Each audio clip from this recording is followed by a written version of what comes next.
नमस्कार साथियों, आज की इस वीडियो में हम बात करने वाले हैं कि लिटमस पेपर क्या होता है और ये किस प्रकार से बनाया जाता है, अम्ल और क्षार में इसका कैसे उपयोग किया जाता है। ठीक है, तो चलिए हम जानते हैं। सबसे पहले जानते हैं लिटमस पेपर कैसे बनाया जाता है। ठीक है, तो आपने यदि बायोलॉजी को थोड़ा बहुत ठीक से पढ़ा हो तो आपने एक टर्म सुना होगा थैलोफाइटा, ब्रायोफाइटा और टेरिडोफाइटा। पेड़ पौधों की तीन प्रकार की जनजातियां होती हैं, जिसमें से सबसे पहली कौन सी होती है? थैलोफाइटा। थैलोफाइटा का मतलब क्या होता है? ऐसे पेड़ पौधे जिनकी जड़ें और जिनकी पत्तियां और तना एक थैले के रूप में होती हैं, उनको अपन थैलोफाइटा कहते हैं। और इनकी पत्ती, जड़ और तना तीनों में कोई स्पष्ट अंतर नहीं होता है। मतलब आप ऐसा पौधा चूज करो या ऐसा कोई पौधा बताओ मुझे जिसमें ना तो कोई पत्ती देख पा रहे हो ठीक से, ना ही उसमें आप तना बता पा रहे हो कि तना कैसे होगा, ना ही उसकी जड़ें समझ में आ रही हैं, तो उसको ही अपन क्या बोलते हैं? थैलोफाइटा समूह कहते हैं। तो सबसे पहली बात जो आपको इसमें याद रखना है वह क्या होती है कि थैलोफाइटा समूह का एक पेड़ होता है, इसका नाम क्या है? लाइकेन। पेड़ का नाम क्या है? लाइकेन। तो लाइकेन नामक पेड़ से क्या बनाया जाता है? लिटमस पेपर बनाया जाता है। पहली बात तो आपको ये याद रखना है, पेपर के लिए भी याद रखना है और इसको आपको बेसिक नॉलेज के लिए भी याद रखना है। ठीक है, आगे देखिए लाइकेन क्या होता है। अब मैंने बता दिया कि लाइकेन एक पेड़ होता है जो कि थैलोफाइटा समूह का होता है। ठीक है, आप देखिए लाइकेन किस प्रकार से होता है। मैं एक पिक्चर्स बता दे रहा हूँ आपको, लाइकेन किस प्रकार से दिखता है, उसमें आप समझ जाइए कि किस प्रकार से होता है। ठीक है, ग्रीन कलर सा होता है, देख लीजिए। ठीक है, देख लिया। चलिए आगे देखिए। देखो लाइकेन क्या होता है इसको समझ लेते हैं अपन। आप सभी ने नाम सुना होगा शैवाल का और कवक का। शैवाल को इंग्लिश में कहते हैं एल्गी और कवक को कहते हैं अपन फंगाई। शैवाल और कवक के बीच की जो कड़ी होती है, एकदम बीचों बीच की जो कड़ी होती है, उसी को अपन क्या कहते हैं? लाइकेन कहते हैं। मैंने आपको क्लास में ये बात बहुत बार बताई है। जब मैंने आपको बायोलॉजी पढ़ाई थी क्लास में तो मैंने बताया था कि शैवाल और कवक के बीच में जो संबंध होता है, बीच वाली चीज, वह क्या होती है?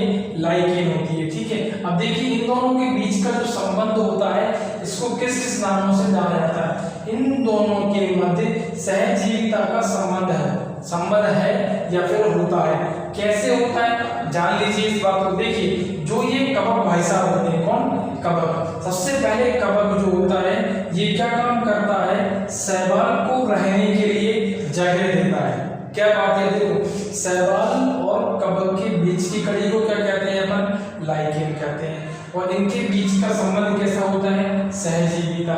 सहजीविता से आप ऐसे समझ सकते हो, आपने नाम सुना होगा अमरबेल का। अमरबेल ऐसे करके लिपटी होती है पेड़ पौधों में, आपने देखा होगा, ऐसे बड़ी होती है ना, मुड़ी वाली, तो पेड़ पर ऐसे लिपटी हुई रहती है। ठीक है, तो मतलब पेड़ के सहारे वो क्या हो रही है? अपना जीवन यापन कर रही है, जीवित है। तो सहजीविता मतलब क्या होते हैं? जब दो पेड़ पौधे एक दूसरे के लिए लाभकारी होते हैं, बेनिफिशियल होते हैं। जैसे आपका कोई मित्र है, वह आपके काम में आ रहा है, मैं किसी और के काम में आ रहा हूँ, तो हम दोनों एक दूसरे के लिए यदि काम कर रहे हैं तो हम दोनों में संबंध क्या हो गया? सहजीविता का। ठीक है, तो ये कवक भाई साहब क्या करते हैं? शैवाल को रहने के लिए अपने घर में जगह देते हैं, मिट्टी दे रहे हैं, पानी दे रहे हैं, खनिज दे रहे हैं, और भी बहुत सारे मिनरल्स क्या करते हैं? कवक शैवाल को दे देते हैं। बदले में शैवाल भाई साहब क्या करते हैं? अब देखो कवक अपना भोजन खुद नहीं बना पाता क्योंकि उसके पास में उसकी जो पत्तियां होती हैं उनमें पर्णहरित नहीं पाया जाता है। देखिए शैवाल भाई साहब क्या करते हैं? कवक को बदले में क्या देते हैं? भोजन।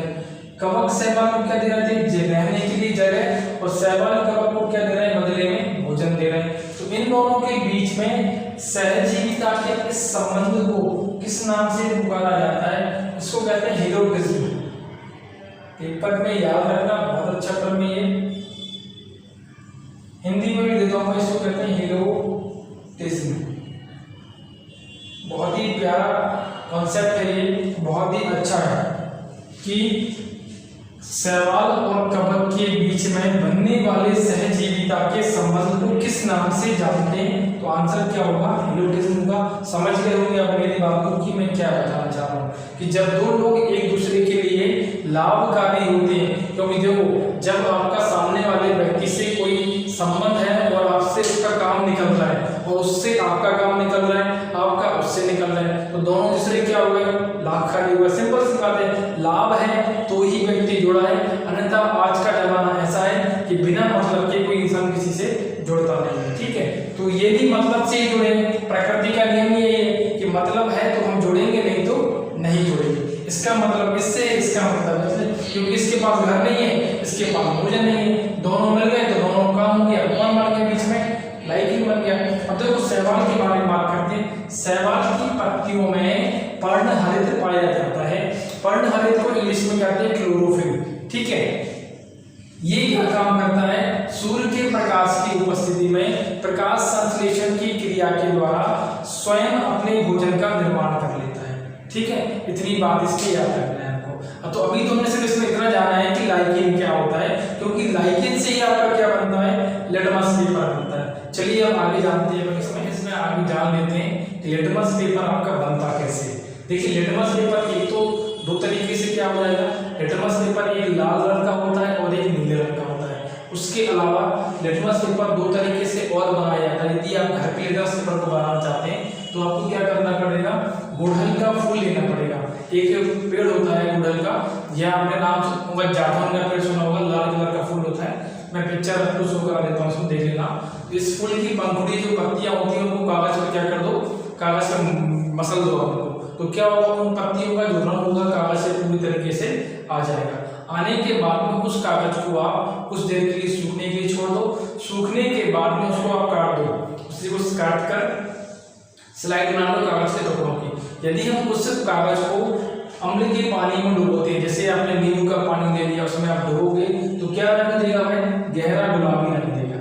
ठीक है, यदि आप उसको छाल के पानी में डुबो दोगे तो कैसा रंग देगा, वो हरे रंग का रंग देगा। यदि मान लो नॉर्मल वाटर में उसको डुबोते हो गुड़हल के फूल की पेपर को, तो वह उस कंडीशन में कोई भी रंग नहीं देगा, उसे हम क्या कह देंगे, उदासीन कह देंगे। ठीक है, तो आपको क्या याद रखना है कि गुड़हल के फूल का जो लिटमस पेपर बनता है, जब हम उसे अम्ल में डुबोते हैं तो वह गहरा गुलाबी रंग देता है।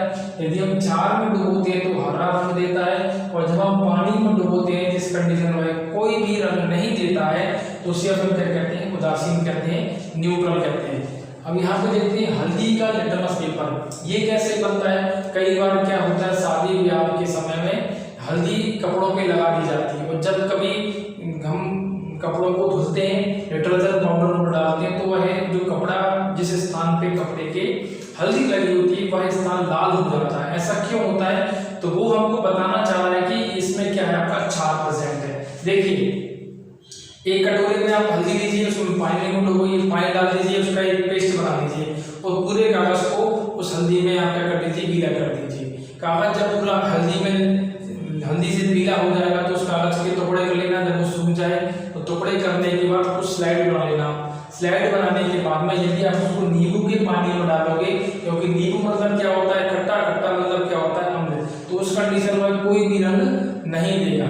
लेकिन जैसे ही आप उसको छाल में डालो, छाल मतलब क्या होता है, या तो आप साबुन के पानी में डाल दो, या सर्फ के पानी में डाल दो, या एरियल के पानी में डाल दो, तो जैसे ही हल्दी का रंग क्या हो जाएगा, चेंज हो जाएगा, तो रंग कैसा जाएगा, उसका लाल हो जाएगा। तो लाल रंग किसकी उपस्थिति बताता है, यहाँ पे क्षार के लिए। और जब उसका कोई भी रंग नहीं आएगा, हम नॉर्मल पानी में डालते हैं हल्दी लगे हुए कपड़े को या पेपर को, तो वह क्या कहलाता है, आपका उदासीन कहलाता है। ठीक है, तो आपको इस वाले लिटमस पेपर में याद रखना है वैल्यूज को कि कौन कौन से रंग बनते हैं और हल्दी के केसेस में कौन कौन से रंगों में चेंजेस आते हैं। ये दो बातें आपको इसमें याद रखना है। ठीक है, गुड़हल के फूल का मैं समझाते टाइम जब फोटो समझा दूंगा क्या होता है, देख लेना उसको। ठीक है, आगे आप याद रखना लिटमस पेपर को ध्यान रखते हुए, सामान्यतः लिटमस पेपर दो प्रकार के होते हैं।